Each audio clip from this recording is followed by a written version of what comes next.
Mas Gun semalam gue ingat ada satu jawaban yang baik gitu ya, ketika Rossi nanya. Dan ini mewakili sinisme orang-orang. Kemana aja lu baru sadar sekarang? Banyak kan yang begitu kan? Iya. Tapi Mas Gun jawab, biasanya memang cenderung percaya sama orang. Dan itu nggak salah kan? Itu menarik loh. Punya sifat cenderung gampang percaya sama orang ya. Mungkin dia bisa salah, mungkin kepercayaan saya bisa salah, mungkin saya bisa dibohongi gitu. Tapi bagaimana caranya kita hidup bareng-bareng kalau nggak ada rasa kepercayaan? Nah itu dia. Tetapi ketika nilai yang menurut gue yang ditabrak, itu kok sudah susah gue terima dengan akal sehat gue. Kita bukan memberhalakan orang. Iya, gue jadinya harus ngomong, gue dukung Pak Jokowi itu karena ada nilai ini yang gue perjuangkan. Sekarang nilainya udah nggak ada. Ini akibat karena salah pergaulan. Ada toxic relationship gitulah kalau bahasa anak gaul sekarang. Terus ada Prabowo, ada Ganjar gitu misalnya, ada Anies. Apakah kita harus menganggap ini bagusnya tiga-tiganya disatuin jadi itu justru buruk buat demokrasi gitu loh. Oh iya, harusnya ada check and balance kan. Iya, justru tiga-tiganya harus dibiarkan berkompetisi dengan baik. Kilo, kemarin semalam dong nonton nggak? Acaranya Rossi di Kompas TV wawancara sama Mas Gun. Mas Gun Muhammad. Oh iya, itu dahsyat. Gua nonton dan gue terhenyak. Kenapa? Iya, lo bayangkan lo ya. Mas Gun itu salah seorang penulis yang semua kita ya, orang-orang yang suka menulis itu pasti belajar dengan gaya tulisannya Mas Gun yang luar biasa. Catatan pinggir itu, esai-esainya itu fenomenal. Legend lah. Iya.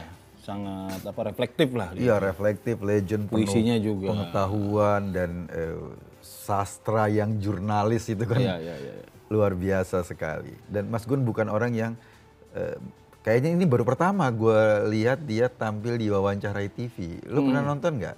Gua nggak bisa memastikan, tapi memang gua kayaknya nggak pernah. Wawancara khusus kayak? Iya, pertama kali. Wawancara khusus. Kalau wawancara mungkin dia ngomong doorstop gitu. Mungkin pernah lah ya dulu-dulu ya. Kayaknya baru kali ini memang. Ini baru pertama kali dan dia mau tampil dan mengungkapkan perasaan hatinya gitu tentang bangsa ini. Itu sesuatu yang apa ya, menurut gua ketika seorang Gunawan Muhammad yang sudah usianya 82 tahun dan dia menangis secara di depan dia terus terang publik di situ bilang gitu ya. Merasa dibohongi ya. Iya. Oleh Jokowi. Itu dia itu. Orang maksud kita kalau orang-orang kalau bahasa zaman dulu bayangan gue di kepala gue Mas Gun ini resi gitu loh. Iya. Orang-orang sakti yang sudah tidak terlibat lagi, udah tidak banyak terlibat lagi sama urusan duniawi. Dia punya kesibukan sendiri tapi dia seorang budayawan, fokus melukis dan menulis dia bilang kan.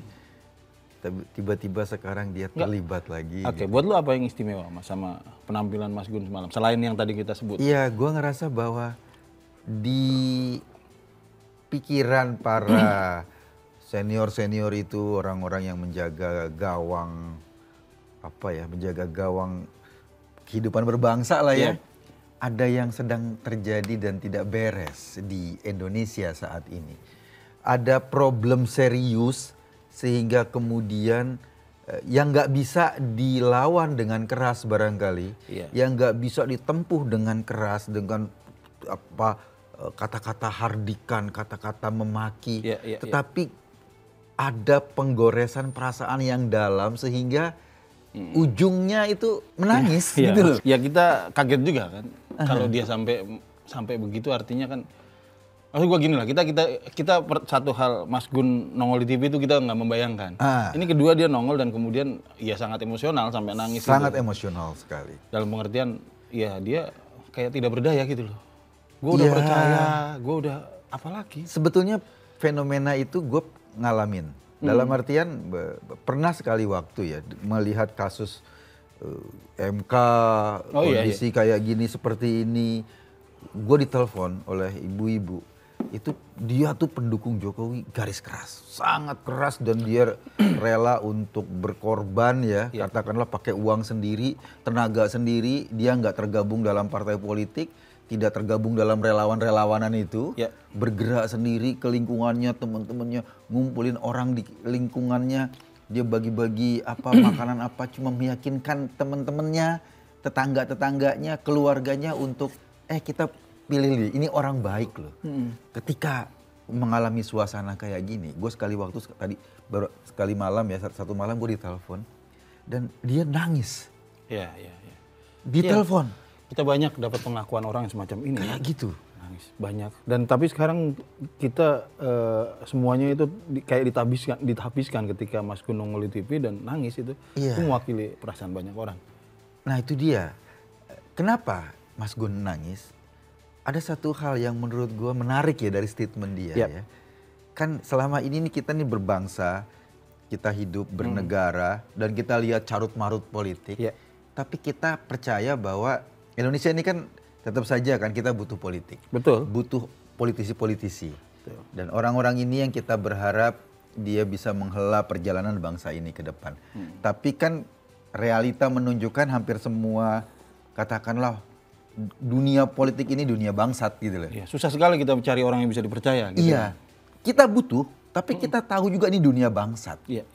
Ketika tampil seorang Jokowi, kita punya astaga, dari sekian ribu politisi, gue ketemu loh ada ini toladan, ada figur yang akhirnya gue nggak ngebangsat-bangsatin politik lagi. Profilnya itu cocok lah sama yang selama ini bukan profil politikus yang konvensional gitu. Iya, jadi gue mikir ya waktu itu, enggak, politik nggak sebangsat itu, gitu loh. Harapan gitu. Politik nggak seasu itu, gitu loh kata Mas Butet. Ada loh tokoh yang dia jadi tokoh politik dari masyarakat bawah, bekerja keras dan kemudian kepemimpinannya menunjukkan keberpihakannya pada masyarakat, dan kita senang. Makanya teman-teman, mungkin Mas Gun juga termasuk salah satu orang yang terlibat secara emosional ketika proses pemilu 2014 maupun 2019. Betul. Dia energinya, biayanya, emosinya semua terlibat dan ketika berhasil mengantarkan Pak Jokowi sebagai presiden, kita merasa Indonesia punya figur bro. Iya, betul. Indonesia punya figur politik yang nggak bangsat seperti yang kita perkirakan gitu deh. Betul. Mas Gun semalam gue ingat ada satu jawaban yang baik gitu ya. Ketika Rosi nanya. Dan ini mewakili sinisme orang-orang. Kemana aja lu baru sadar sekarang? Banyak kan yang begitu kan? Iya. Kemana aja lu baru sadar? Gue juga digituin. Udah berkali-kali dibohongi. Tapi Mas Gun jawab, biasanya memang cenderung percaya sama orang. Dan itu nggak salah kan? Itu menarik loh. Punya sifat cenderung gampang percaya sama orang ya. Mungkin dia bisa salah, mungkin kepercayaan saya bisa salah, mungkin saya bisa dibohongi gitu. Tapi bagaimana caranya kita hidup bareng-bareng kalau nggak ada rasa kepercayaan? Nah itu dia. Nah itu juga kan sama kayak kita kan. Bagaimana kita hidup di Indonesia yang mau tidak mau ada politisi yang menjadi pemimpin kita, ada proses politik yang akan menentukan perjalanan bangsa ini. Kalau kita nggak percaya, kalaupun realitanya ada yang ketangkep KPK, ada yang apa, tapi kita tetap harus percaya. Iya, ini memang sebuah perjalanan besar yang pasti makan korban di tengah jalan. Tapi esensinya kita masih harus mungkin lah. Kalau ini diselewengkan sebegitu jauhnya, kita terjadi. Itu dia yang barangkali rasa sakitnya ya, berapa teman-teman itu ketika sesuatu yang sudah membangun optimisme tentang politik Indonesia, Pak Jokowi gitu, lalu tiba-tiba kayak runtuh gitu loh. Kayak runtuh pelan-pelan dan akhirnya kita merasa bahwa aduh gua mau nggak percaya tapi kita berhubungan atau hidup dengan pemimpin-pemimpin politik gitu loh. Itu yang barangkali membuat Mas Gun dia bilang bahwa dilahirkan sebagai orang Indonesia kan nasib sekaligus amanah. Nah itu yang paling menarik tuh. Ironis Mas ya buat gua. Dan ini betapa kita menunjukkan bahwa politik Indonesia itu kita masih perlu banyak PR untuk menjadi dewasa. Terutama politikusnya. Selama ini kan selalu rakyat yang nanti rakyat ini, rakyat itu, rakyat ini. Politikusnya dulu deh dewasa. Maksud gua begini, hampir 10 tahun yang lalu kita menjadikan orang-orang banyak menjadikan Jokowi itu sebagai simbol harapan baru. Di mana segala sesuatunya terbuka, lu bukan anak elit, lu bukan anak orang kaya, lu bukan siapa-siapa. Nobody gitu. Nobody tiba-tiba naik ke panggung politik bisa jadi dan presiden, dapat kepercayaan gitu loh. Dan itu secara bertahap kan dari bawah, secara bertahap. Tidak instan prosesnya. Naik ke atas, wah ini confident, Indonesian dream gitu lah ya. Saya bisa ternyata. Anak-anak kecil bisa mimpi jadi presiden. 9 tahun kemudian, orang yang sama yang menjadi simbol membunuh mimpi itu gitu. Ya mungkin itu rasa apa ya, rasa sedihnya Mas Gun, rasa sedihnya banyak orang tentang kondisi politik kita saat ini. Kalaupun kita tetap harus membangun harapan seperti Mas Gun bilang, dong. membangun kepercayaan bahwa masih lah, masa 270 juta rakyat ini nggak ada sih orang yang berpolitik secara baik gitu loh. Iya betul. Kalau gue sih, gue terus terang ya Mas ya. Kenapa gue tidak begitu terpukul dengan gue mungkin ya bukan berarti gue lebih sadar dibanding yang lain, enggak, tapi memang gue selalu menjaga riset. Contohnya begini, 2 kali pemilu gue memilih Jokowi. Alasannya 50-50 justru. Gue memilih Jokowi karena memang dia harapan baru, tapi 50 lagi, 50% lagi karena ada Prabowo di situ. Gue nggak mungkin milih Prabowo, gitulah. Gitu ya? Segala apa yang kita tolak dari Orde Baru itu menurut gue diwakili oleh Prabowo. Dan gue secara a priori gue bisa, kalau Prabowo nyalon di situ, gue pasti golput gitu. Sebelumnya golput, gue nyoblos alasan pertama gue karena Prabowo nyalon di situ. Lo sebelumnya golput? Golput. Jadi alasan utama lo nyoblos karena lo nggak mau Indonesia dipimpin Prabowo? Pertama bukan karena Jokowi, tapi karena Prabowo nyalon di situ. Jadi gue harus memilih. Karena lawan Jokowi Prabowo, gitu ya. Jadi keputusan gue itu begitu pertama. Oh jadi lo seperti yang dikatakan Romo Magnis ya, pemilu itu bukan hanya memilih orang baik jadi pemimpin, tetapi juga menjaga agar orang yang tidak baik tidak memimpin gitu loh. Walaupun gue mungkin tidak membahasakannya sehebat itu ya. Gue sih cuma, gue pengen ngerjain aja gitu. Gue milih siapapun yang jadi lawannya dia. Kebetulan Jokowi. Waktu itu gue merasa kayak hitam putih lah ini. Gampang sekali pilihannya. Sampai periode kedua walaupun ya gue nggak begitu ekspektasi gue ternyata kejauhan gitu menurut gue. Tapi oke lah. Artinya lo waktu itu masih secara psikologis punya jarak ya? Iya. Gue hampir nggak punya jarak. Nah itu Mas. Gue terlibat secara emosional. Katakanlah gue ikut menulis di media sosial. Bahkan ketika perjalanan Pak Jokowi gitu sebagai presiden, gue secara aktif membela kebijakannya Pak Jokowi. Gue mengikuti di media-media sosial, di YouTube, di mana-mana. Dan rasanya perasaan gua itu memang terwakili oleh Mas Gun tadi malam. Iya betul. Rasa sedih, rasa walaupun terpukul. agak beda ya, tapi gua sangat mengerti lah. Apa ada orang-orang kayak lu, kayak Mas Gun di posisi kayak gitu tuh, ya sangat menyakitkan. Tapi buat gua sekarang adalah gua jadi tahu betul di pihak mana, artinya gitu, siapa yang gua lawan. Gitu. Ya gitu lah. Ya kita bisa ngelawannya pakai apa sih? Ya, memang kan gini, Bro. Kalau kita sebagai pendukung atau apa itu ada 2 pola ya. Iya.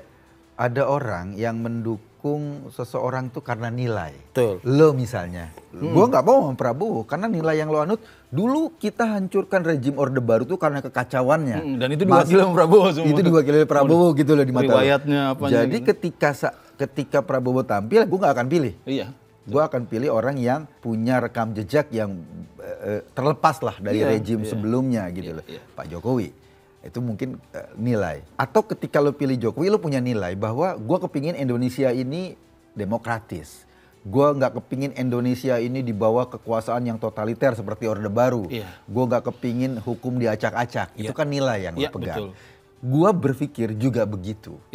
Tetapi persoalannya gue waktu itu masuk secara emosional, sehingga gue nggak punya jarak, hampir nggak punya jarak dengan Pak Jokowi, kebijakannya Pak Jokowi, energinya Pak Jokowi itu menyedot gue. Betul, gue mengakui itu sampai ke dalam, gitu loh. Dan kemudian ketika satu titik, let's say katakanlah pasca keputusan MK, gue frustasi bro, gitu loh. Ada teman yang memilih Jokowi karena Jokowinya. Jadi apapun yang dilakukan Jokowi terhadap bangsa ini, dia adalah loyalis Jokowi. Gua awalnya kayak lo, kalaupun gue kesedot ke energinya Pak Jokowi, tetapi ketika nilai yang menurut gue yang ditabrak, itu kok sudah susah gue terima dengan akal sehat gue. Kita bukan memberhalakan orang. Iya, gue jadinya harus ngomong, gue dukung Pak Jokowi itu karena ada nilai ini yang gue perjuangkan. Sekarang nilainya udah nggak ada. Tapi Jokowi itu kok nilainya jauh ya seperti yang gue harapin. Akhirnya gue harus mengkritik. Gue harus mengkritisi terutama misalnya keputusan MK yang menurut gue secara akal sehat apapun agak susah diterima nalar. Ini kayak ngeprank seluruh Indonesia dan pengen bilang rakyat ini tolol semua sehingga bisa dimain-mainin dengan cara kayak gitu. Betul betul. Dan sakit hatinya kita karena dan jahat sekali orang yang selama ini kemudian berpijak pada kepercayaan banyak orang. Nah kemudian di akhir kemudian dia tiba-tiba melukai kepercayaan itu. Lu bisa bilang orang-orang yang percaya itu bodoh, lu bisa bilang orang-orang yang percaya itu ketelat dan lain sebagainya. Tapi kepercayaan itu hal baik gitu loh. Setuju. Yang pertama disalahkan adalah orang yang melukainya gitu loh. Orang yang mengkhianati kepercayaan itu yang harusnya. Ini kan kita kayak maling jadinya. Kayak kasus kalau di kampung-kampung kita maling, Mas. Lu tiba-tiba, "Bro, motor gua hilang." Yang jadi pertanyaan kayak kita ini refleksnya kan brengseknya begini. Refleks pertama ketika menanya, "Lu sih naruhnya nggak bener." Bukan maling yang disalahin. Brengsek maling. Enggak, tapi lu makanya kan gue bilangin naruhnya yang bener. Kunci dong atau apa gitu loh. Iya. Bukan empati dulu. Bukan bersimpati dulu bahwa lu dilukai orang gitu. Nah orang percaya terluka yang pertama reaksi kita, "Kemana aja lu?" gitu kan. Bukan emang brengsek orang yang melukai. Itu dulu gitu. Nah, ini yang gue perhatikan ya. Kenapa sih kok terjadi perubahan? Gue nggak tahu terjadi perubahan drastis atau seperti apa, kita nggak tahu. Tapi memang perubahannya drastis. Oh iya drastis. Menurut gue sangat drastis. Gue seperti kehilangan Pak Jokowi yang dulu ya. Tapi ada teman yang ngomong, ini akibat karena salah pergaulan. Ada toxic relationship gitulah kalau bahasa anak gaul sekarang. Karena mungkin berinteraksi, kan selama 5 tahun terakhir ya Pak Jokowi ya ngajak Pak Prabowo dalam kabinetnya, berinteraksi akrab. Dan kita tahu Pak Prabowo sejak dari Orde Baru, ujung Orde Baru sampai sekarang kan mimpinya ya berkuasa. Jadi apapun caranya dilakukan untuk bisa sampai pada titik itu. Apakah karena pengaruh itu bro, menurut lo bro? Ya gue sih nggak percaya ya kalau ada orang-orang yang, maksudnya gini, gue cenderung percaya bahwa setiap orang punya kehendak bebas. Dia bisa terpengaruh oleh orang-orang sekelilingnya, tapi menurut gua nggak sepenuh. Kemudian kita nggak bisa melihat dia sebagai orang yang pasif. Kayak Jokowi itu Pak gini loh Pak, diajar-ajarin sama orang, akhirnya jadi dia punya kecenderungan juga punya kecenderungan gitu. Kalau kondisinya kayak gini, gua orang yang selalu menganggap semua orang itu punya rasio lah. Gitu loh. Jadi kalau dia kebawa, ya oke lah dia ngomong kebawa, tapi bukan berarti dia nggak sadar gitu loh. Iya. Kalau gua gitu ngeliatnya. Karena gini kan orang juga akhirnya bertanya-tanya ya bro. Beberapa bulan lalu ketika ditanya soal Gibran misalnya, Jokowi kan jelas, masih muda, pertama usia dia bilang gitu. Yang kedua pengalaman baru 2 tahun, yang logis saja lah. Artinya orang yang mencalonkan Gibran di mata Pak Jokowi beberapa bulan lalu dianggap tidak logis. Sekarang ketika beneran terjadi, gitu loh. Kan kita kaget, kita terhenyak. Bukan soal Gibrannya ya. Betul. Tapi soal proses bagaimana. Nah ya, sekali lagi kita nggak pernah masalah. Betul. Gibran, Kaesang, siapapun. Tono, Selamat siapapun mau jadi presiden, jadi wapres, jadi bupati, gubernur. Monggo. Bagus saja. Itu adalah berkah demokrasi. Esensi pemilu adalah kita dapat tawaran calon alternatif, nggak dia lagi. Esensinya kan itu sebetulnya. Iya. Ya, tapi prosesnya yang membuat. Nah itu dia, prosesnya itu loh sampai pada titik di mana akhirnya bisa dicalonkan. Itu yang menyakiti. Ada keputusan MK yang menurut rasionalitas kita, gue sampai saat ini sih nggak pernah ngebaca ya satu statement ahli hukum yang mendukung keputusan ini. Ukurannya gampang Mas. Yang bilang kasus MK di publik ya, yang bilang proses pengambilan keputusan MK ini dibilang positif, itu cuma politikus. Itu pun di bagian politikus yang ada di koalisinya Prabowo dan Istana gitu. Iya. Yang lain nggak ada loh bilang ini. Politikus saja nggak akur gitu loh. Iya, para ahli hukum saja nggak ada satupun. Biasanya bro ya, keputusan sebuah majelis ya, keputusan di pengadilan itu kan kontroversi kan. Dia hitam putih, dia tidak hitam putih, dia abu-abu, bisa dilihat dari sudut pandang ini gitu loh. Kalau semua ahli hukum kemudian mengkritisi, kompak, bahkan orang-orang yang bukan ahli hukum saja menanya-nanyain, bertanya dalam kepalanya, ini ada apa? Gue membayangkan nggak mungkin tuh nggak dicari. Ada kali ahli hukum yang bisa kita ini pasti dicari kan? Pasti dicari. Nggak ketemu sampai sekarang. Ya karena dia nggak mau namanya kotor. Iya, sekarang semuanya kompak ahli hukum. Gitu loh. Iya kan? Bahkan Sambo aja ada yang belain. Itu maksud minimal lawyernya gitu loh. Ini enggak gitu.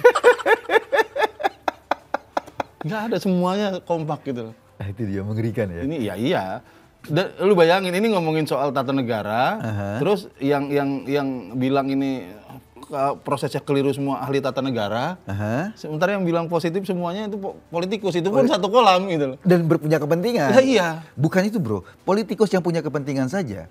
Pak SBY kan di Demokrat kan di sana. Iya. Pak SBY saja nggak mau tangannya tuh ikut belepotan ketidakwarasan ini. Yusril juga begitu. Yusril juga nggak mau. Citranya sebagai ahli hukum tata negara ikut belepotan terhadap permainan ini. Sampai dia kemudian harus statement ke publik gitu loh bahwa putusan ini nggak bener. Iya. Itu menurut gua luar biasa. Dan makanya ya wajar ya ketika Pak Prabowo deklarasi kemarin, Gibran anak muda yang luar biasa ini menurut politisi yang sebagian tadi itu datang, Pak Prabowo jangan khawatir, saya sudah di sini gitu loh. Tenang saja Pak Prabowo. Tenang saja Pak, saya sudah ada di sini. Gue nggak tahu persepsi apa. Berarti kan udah lama tuh nunggu. Apa yang ingin disampaikan oleh Gibran ke publik pada saat itu ketika dia ngomong jangan khawatir saya sudah di sini, seolah-olah bahwa dia sudah memenangkan pertempuran MK, dia sudah memenangkan pertempuran yang dan ini irasional itu. Dan ini kayak udah ditunggu-tunggu udah lama gitu kan. Iya. Kayak udah terjadi udah lama. Kalau gue sih menyimpulkan gitu Mas, dari kemudian di belakangan gue menyimpulkan, gue kebetulan ketemu sama beberapa orang dan lain sebagainya, termasuk yang mondar-mandir di istana, ngobrol-ngobrol. Gue kemudian belakangan menyimpulkan beberapa orang itu dari omongannya, ya emang ini operasi menuju Prabowo udah dari lama, setahun yang lalu setidaknya. Oh artinya bukan dadakan-dadakan. Iya, kalau ngelihat dari puzzle-puzzlenya ya gue lihat, oh iya gue ketemu dia, oh iya dia sempat ngomong ini. Pantesan sekarang kejadian semuanya. Oh, tapi gitu. Ketika Pak Jokowi beberapa bulan lalu ngomong tidak logis itu gimana ya? Jembo lah. Jembo. Ya itulah makanya. Itu kan gini. Itu kan dia ngomong di depan publik, bro. Yang publik mencatat. Yang publik dengar dan menangkap itu sebagai pesan. Dan ini kan bukan yang kali pertama, Mas. Lu jangan heran juga. Denny Siregar dalam salah satu kontennya sempat ngomong kan bahwa dia diajak ngobrol sama Pak Jokowi soal presiden selanjutnya. Ada gua tuh. Nah, ada lu kan, apalagi itu, iya. Mas Gun semalam juga cerita soal Kang Eri dipanggil sama Pak Jokowi. Iya. Kasusnya bisa beda-beda. Tapi yang ingin ditunjukkan ini sama. Uli Newsround kalau nggak salah, gue pernah ngeliat dia nge-tweet ngobrol berdua sama Pak Jokowi soal Gibran juga. Iya. Kasusnya bisa beda-beda, tapi kesimpulannya sama. Mereka orang-orang yang kaget ketika, loh jelas-jelas di depan muka saya Pak Jokowi bilang A. Sekarang kejadian kok B. Dan dia diem aja, santai-santai aja gitu. Kadang-kadang kan orang kan harus ngomong tidak berbohong, itu kan juga dengan yang lembut ya. Iya. Dengan cara yang lembut, tapi memang agak luar biasa sih. Terang-terangannya gitu. Mungkin itu yang membuat Mas Gun akhirnya menangis. Dan mungkin itu yang membuat Erick Thohir sempat hilang beberapa lama gitu. Tapi gini Mas, kembali ke Mas Gun. Dia kan kemudian kita udah berapa kali kasih harapan ke orang kecewa. Terus Mas Gun malam bilang apa soal itu? Dia sebetulnya ada yang paling mendalam, salah satu yang paling mendalam kekecewaan dia, kekhawatiran terutama. Kekhawatiran dia adalah dia bilang, gue suka dengan dia contoh kasusnya tentang permainan bola. Permainan bola saja yang ada wasitnya itu kelahi. Kita juga pernah apalagi pemilu dia bilang. Tapi kita pernah kelahi di pemilu 2014, 2019. Tapi kita punya wasit yang punya kredibilitas dan terpercaya. Mas Gun gak ngebayangin ketika terjadi perselisihan itu, wasitnya tidak punya kredibilitas. Wasitnya adalah MK kan? Iya. Karena semua perselisihan pemilu masuk ke MK.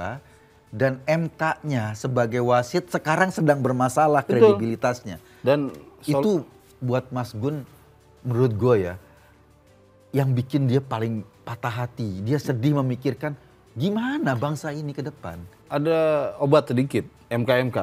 Ya terlepas nanti hasilnya gimana, apakah kita bisa berharap apa enggak, itu kan waktu yang menjawab. Tapi MK ini pun kerjanya cuma 30 hari. Iya. Artinya seharusnya dalam kondisi MK yang sangat bermasalah, setidaknya MK itu sampai habis pemilu lah. Iya. Karena jadi ada dua check and balance nih, ada dua pihak yang saling ngecek. Tapi itu tadi, semua orang kemudian bertanya-tanya, kita tentu saja nggak kepengen terjadi hal-hal buruk. Tapi 2019 yang jelas-jelas pemenangnya siapa di MK itu bisa ada yang meninggal gitu. Orang di depan MK itu. Bayangkan kalau situasi yang sama terjadi lagi sekarang. Kita tentu semuanya nggak kepengen. Tapi orang ketika ngomong MK udah memutuskan, ada yang masing lawan. Orang semua sepakat, ini yang brengsek. Iya. Orang yang masing lawan. Karena kita percaya pada lembaga itu. Iya gitu loh. Kredibilitasnya terjaga udah waktu selesai. itu gitu loh. Suka nggak suka, pahit nggak pahit ya lu telan lah. Iya. Ya gitu. Karena kita paham bahwa ini MK memutuskan untuk yang terbaik. Dan sekarang enggak. Kita enggak. Nah itu loh bro, mungkin gue memahami apa yang menjadi kesedihan Mas Gun ya. Iya. Karena apa? Karena banyak negara punya contoh di mana konflik yang nggak selesai-selesai itu, yang pada akhirnya memakan darah, air mata, pengorbanan dan lain-lain itu diawali dari konflik pemilu bro. Itu banyak contoh bro, di banyak negara diawali dari konflik pemilu. Ini yang menurut gue sangat mengkhawatirkan. Kita nggak kepingin Indonesia sampai kayak gitu. Ya. Karena itu dari sekarang kita mulai teriak-teriak. Oke. Pulihkan cepet nih. Pulihkan cepat. Kepercayaan orang pada lembaga MK agar tidak lagi menjadi lembaga yang dianggap partisan. Harus dipulihkan dengan cepat. Gue nggak peduli kalau misalnya Jokowi misalnya mau dukung siapa kayak, mau dukung Prabowo, mau jadi jurkamnya Prabowo, mau jadi tim sukses Prabowo, mau saja, silakan gitu, mau belain anaknya, tapi jangan sebagai kapasitas presiden gitu. Itu yang membuat orang kemudian sangat terluka. Itu tuh, ya udahlah, udah jadi tim suksesnya Prabowo nggak apa-apa sana gitulah. Tapi ini beresin, ini kepercayaan orang balikin. Nah itu dia. Sekarang yang kita butuhkan agar menjaga tidak sampai ya kita. Gue sih nggak yakin Indonesia bisa seperti itu. Tapi kita mempelajari negara-negara lain di banyak negara yang konflik dimulai dari pemilu itu luar biasa bro. Biaya untuk menghindari konflik itu jauh lebih rendah dibanding biaya pada saat konflik bro. Ratusan kali lebih tinggi biaya yang harus kita keluarkan saat konflik ketimbang untuk menghindari konflik. Ironis sebetulnya. Jokowi kan salah satu selama 9 tahun pemerintahannya itu wajahnya adalah wajah pembangunan, wajah yang mana itu mensyaratkan stabilitas politik dan sosial. Nah itu kemudian stabilitas ekonomi itu bergantung pada itu kan. Apalagi ketika Pak Jokowi menggandeng Pak Prabowo, kan isu yang disampaikan ke publik ini adalah rekonsiliasi, kebersatuan. Iya betul. Tidak ada konflik. Tapi kalau kemudian untuk kepentingan politik menyebabkan peluang konflik yang lebih gede lagi, ini yang menurut gua sangat bertentangan dengan konsep rekonsiliasinya itu. Dan di atas konsep rekonsiliasi ada konsep demokrasi dulu. Lu jangan menganggap ini keliru kalau kemudian kita mau menganggap kalau ada 2 pihak yang nyalon jadi presiden itu bagus. Kalau ada 3 pihak bagus. Semakin banyak semakin bagus. Artinya kita nggak bisa menganggap itu pihak-pihak yang berkonflik. Iya. Terus ada Prabowo, ada Ganjar gitu misalnya, ada Anies. Apakah kita harus menganggap ini bagusnya 3-tiganya disatuin jadi itu justru buruk buat demokrasi gitu loh. Iya, harusnya ada check and balance kan. Iya, justru 3-tiganya harus dibiarkan berkompetisi dengan baik gitu. Dan itu terjadi di pemerintahan Pak Jokowi karena tidak adanya minimnya suara oposisi kemudian gara-gara dia bawa ajak Prabowo misalnya. Itu banyak yang tidak tercek gitu. Bahkan dia sendiri kadang agak belok-belok agak kesasar gitu loh karena tidak ada. Gue setuju ketika kemarin Made Supriyatma di Rossi juga ngomong kayak begitu. Kan selama ini diglorifikasi. Salah satu jasanya Prabowo oleh Hasan Nasbi itu. Salah satu jasanya Prabowo, jasa besar Prabowo bagi bangsa Indonesia adalah dia mau ikut kabinet Pak Jokowi. Bayangkan kemarin penanganan COVID ketika Prabowo jadi koalisi. Kalau Prabowo jadi oposisi, kayak apa gitu. Artinya lu mau bilang satu hal. Ini kalau dia nggak dapat kekuasaan maka ngerusak gitu. Ngerusak gitu artinya kan. Kalau dia jadi oposisi dia akan ngerusak gitu. COVID pun dimanfaatkan. Atau kedua dia bilang jadi bangsa ini nasib bangsa ini terserah dari Prabowo ngambek apa enggak gitu kan. Iya, seolah-olah kan begitu. Made itu membalik itu perspektifnya bahwa justru kalau ada oposisi maka penanganan COVID itu akan jauh lebih baik. Karena ada yang ngecek, ada yang kritik. Iya. Gitu. Selama ini kan semuanya oke, ayo laksanakan semuanya, tapi harus ada yang kritik. Nah itu justru mati. Ide rekonsiliasi lah katakanlah yang kemudian digaung-gaungkan ini untuk tetap menjaga rekonsiliasi Pak Jokowi dengan Pak Prabowo, sekarang Prabowo dengan Gibran. Gue mikir gini, simple ya. Kalau kebersatuan bangsa ini ditentukan oleh kepentingan politik 1-2 tokoh ini. Iya itu loh. Kan untuk kita lebih selamat lagi, nggak ada konflik lagi, mending dua-duanya nggak ikut pemilu. Iya kan? Iya, lu ngeribet-ngeribetin gitu loh. Gara-gara kepentingan lu berdua, lu berpikir bahwa bangsa ini bisa pecah, bisa konflik-konflikan. Mending dua-duanya kita take down aja. Amat gitu loh. Gitu loh. Nah ini cara berpikir yang berbahaya menurut gue. Iya benar, setuju gue. Inilah yang bikin Orde Baru itu awet. Karena menganggap ada oposisi dikit, konflik. Oposisi enggak, itu justru hakikat dari demokrasi. Kalau nggak ada itu berarti ada yang nggak beres sama demokrasi lu gitu. Iya, gue setuju bahwa sebetulnya keseimbangan kan ya. Hidup ini butuh keseimbangan, butuh titik equilibrium terus menerus kan. Hidup ini bergerak selalu mencari titik-titik keseimbangan baru ya. Kalau sudah cenderung tidak seimbang, maka akan ada kerusakan. Itu hukum alam lah. Kita butuh ini ke depan. Dan sekarang keseimbangan ini bergantung pada tingkat kepercayaan orang pada lembaga-lembaga demokrasi. Saat ini. Kita menjelang pemilu 3 bulan lagi, tapi legitimasi hasil pemilu itu bergantung juga pada lembaga-lembaga demokrasi. Ada MK di situ, ada yang lain-lain. Juga pada aparat. Juga pada keberpihakan atau netralitas aparat. Itu sangat penting. Nah, satu-satunya cara Pak Jokowi untuk, ya gue nggak tahu ya, pemerintah ini atau semua, untuk kita bisa terhindar dari peluang konflik. Yang pertama adalah pastikan lembaga-lembaga yang akan menjadi tempat pelabuhan terakhir konflik pemilu atau perselisihan pemilu itu clear.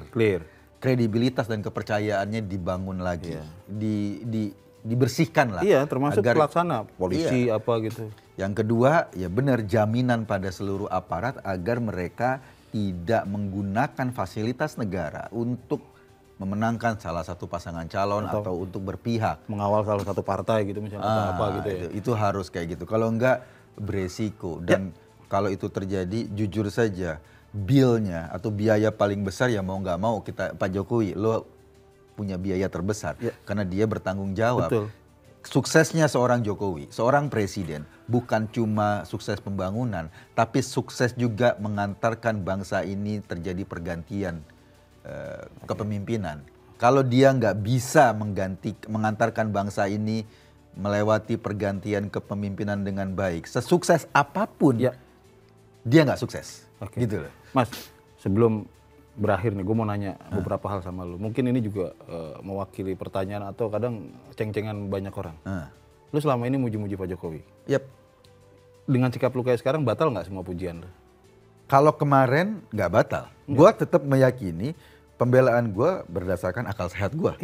Sampai sekarang, kritikan gue juga berdasarkan akal sehat gue. Artinya, apa yang lu bilang dulu Jokowi sebagai presiden yang baik dan lain sebagainya, sekarang sikap lu ngeritik, itu lu nggak menegasikan yang selama ya? Enggak, karena gini, beda bro. Betul. Yang gua puji adalah hasil kerjanya dia, pembangunan dia. Sekarang yang gue kritik adalah katakanlah fenomena yang di bawah pemerintahan dia, ada MK dan lain-lain gitu loh. Ini kan artinya gue menjawab beberapa orang yang nggak bisa mencerna hal sederhana bahwa orang bisa memuji dan mengkritik orang bergantian.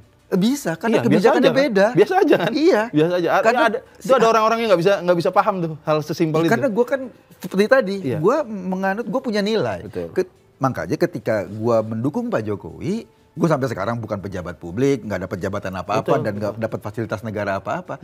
Gue bebas untuk mengatakan gue memuji atau mengkritik dong, karena beda kalau gue komisaris misalnya bro, gue agak punya kepentingan, aduh nanti jatah gue hilang, gaji gue hilang atau partainya diistimewakan, atau gue anggota partai yang gitu diistimewakan sama presiden. Iya, gue bukan anggota partai, gue bukan pejabat publik, gue tidak pernah mendapat fasilitas negara. Bagi gue mengkritik dan memuji atau membela itu nilainya sama. Itu karena gue, bukan karena siapa-siapa. Menurut gue akal sehat gue, ini harus gue puji nih, harus gue bela nih habis-habisan. Justru bener begitu dong. Nah ini kalau salah ya gue kritik habis-habisan, gue gak ada urusan. Gitu loh. Iya. Gue jadi inget waktu itu almarhum Gus Dur di KKND itu bilang soal Soeharto. Mungkin ini juga bagaimana cara kita ngelihat Pak Jokowi kemudian pada saat hari ini ya. jangan salah lo kata Gus Dur. Mas Soeharto itu jasanya banyak, gede buat Indonesia. Walaupun dosanya juga gede. Artinya ya balance lah kita ngeliat. Ya dia pernah punya jasa, oke gitu. Kita nggak ngelupain itu, kita tidak menghapus. Tidak, benar. Itu tidak menghapus. Tapi bahwa sekarang langkah dia mengkhianati banyak orang, itu juga bukan berarti kita harus, ya kita udah muji-muji dia kemarin, masa kita kritik? Nggak bisa dong. Gue tidak pernah menarik semua ucapan gue, pembelaan gue pada kebijakan-kebijakan Jokowi sebelumnya. Gue nggak pernah menarik, karena itu gue lakukan dengan sadar dan saat itu dengan akal sehat gue. Merespon kondisi saat itu. Dan sekarang juga dengan akal sehat gue merespon kondisi saat ini. Semoga pada paham lah ya. Ini simpel banget nih. Simpel banget, sikap yang simpel sebetulnya, tapi susah banget. Ada aja orang yang susah paham sama hal. Karena gini nih bro, orang yang mungkin ya, lu perhatikan deh.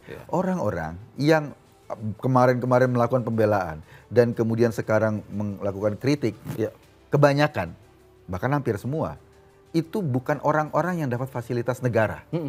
Bukan orang-orang yang ditempatkan sebagai entah komisaris lah, entah apapun lah ya, dapat apalah dari negara. Betul. Makanya kita nggak ada beban bro. Untuk hari ini kita kritik, hari ini kita puji, besok kita kritik lagi, besok kita puji lagi. Nggak ada beban. Ya bebannya paling itu kalau di jalanan agak telinga-kenyuk sedikit. Tapi inilah mas, gue ingat salah satu filosof pernah bilang ini one dimensional man gitu lah. Orang yang kemudian nggak bisa, ya hidupnya itu ya menerima kenyataan aja. Pak Jokowi begini terima, Pak Jokowi begitu terima gitu. Itu one dimensional man kan. Tapi kita ini kan orang yang punya dimensi lain, maksudnya bahwa kita lengkap dimensi, bisa muji. Ya kalau dia bener kita puji dong. Oh iya dong. Kalau dia salah kita kritik dong. Iya. Jangan satu dimensi. Makanya menurut gua istilah apa ya dulu ya, Jokowiisme dan lain-lain menurut gua aneh. Betul. Karena ya kita nggak bisa dong meletakkan nilai pada satu orang. Kita menilai nilai sebagai bagian dari tujuan kita. Tetapi orang ini bisa berubah-ubah. Kalau bicara itu paham ya, tokoh yang kemudian menjadi, ada Soekarno yang besar sekali dan pahamnya itu jadi beberapa jadi landasan negara misalnya. Jadi Gus Dur misalnya yang punya pengaruh luar biasa, ajarannya juga. Tapi nggak ada tuh mereka Gus Durisme apa-apa. Ya beberapa orang mungkin menyebut itu tapi tidak pernah resmi karena janganlah meletakkan ke satu orang gitu. Iya, kayak misalnya pengikut Soekarno, Soekarnoisme atau Gus Durian gitu. Itu kan yang dicerap adalah nilai-nilai satu nilai yang diperjuangkan Gus Dur. Misalnya Gus Dur itu adalah nilai tentang toleransi, nilai tentang keberagaman, itu kan nilai. Itu yang diperjuangkan, simbolnya Gus Dur. Soekarno tentang nasionalisme, tentang kebangkitan bangsa tertindas, itu nilainya Soekarno. Kalau Jokowisme? Nah itu dia, kita bingung nilainya apa. Dia harus dulu diturunkan sebagai nilai, baru kemudian bisa dijadikan sebagai panduan. Gitu. Kalau kata Bang Ferry Amsari kemarin tuh, narsum gua. Jadi ketika seorang presiden yang baik, di masa akhir kepemimpinannya dia moksa menjelma menjadi negarawan. Gitulah. Itu yang dilakukan misalnya oleh Habibie, kita kenal. Bu Mega juga, SBY.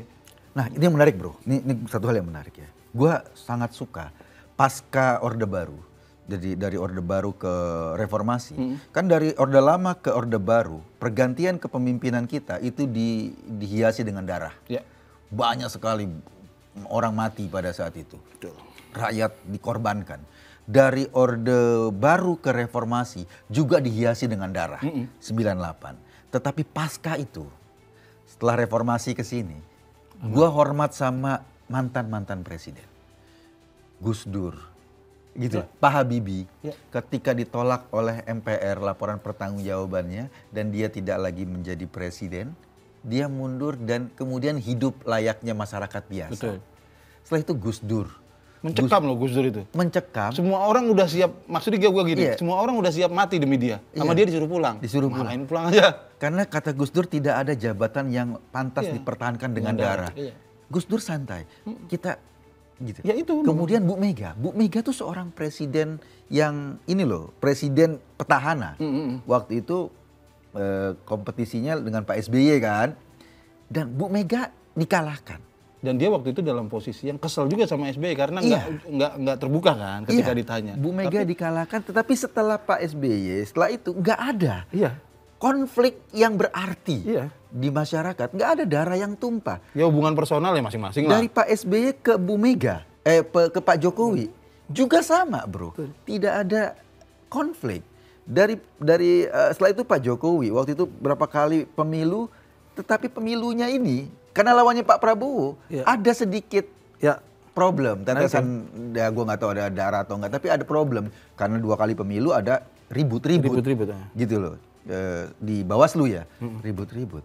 Nah gue berharap Pak Jokowi itu, kita berterima kasih pada pundak-pundak besar ini, tokoh-tokoh besar ini yang tidak menjadikan nafsu berkuasanya kemudian publik jadi korban. Kita respect sama Pak Habibie, Gus Dur, Bu Mega, Pak SBY. Dari pundak mereka lah bangsa ini tetap berjalan dengan baik. Makanya 4 orang ini udah ngasih benchmark, standar ya tinggal Pak Jokowi sanggup nggak? Satu level nggak sama mereka gitu. Iya, nah itu dia makanya gue bilang. Gue memuji Pak Jokowi dalam perjalanannya sebagai presiden, tapi kita tunggu penyelesaiannya dia sebagai presiden. Kita tunggu itu. Mudah-mudahan dia bisa satu level. Sehingga jauh banget lah sama yang keempat ini. Sehingga respect kita tetap sama. Bahwa kita memang punya orang-orang besar yang saat ini kita hidup nyaman di Indonesia. Kita bisa bergerak karena jasanya dan kebesaran hati para mantan-mantan presiden kita. Itu yang harus kita ingat terus gitu loh. Itu tadi ya. Bang, benchmark sudah ada. Pak Jokowi sanggup nggak? Naik sampai ke level mereka. Oke. Thank you Maki. Luar biasa pembicara ini. Sangat emosional gue.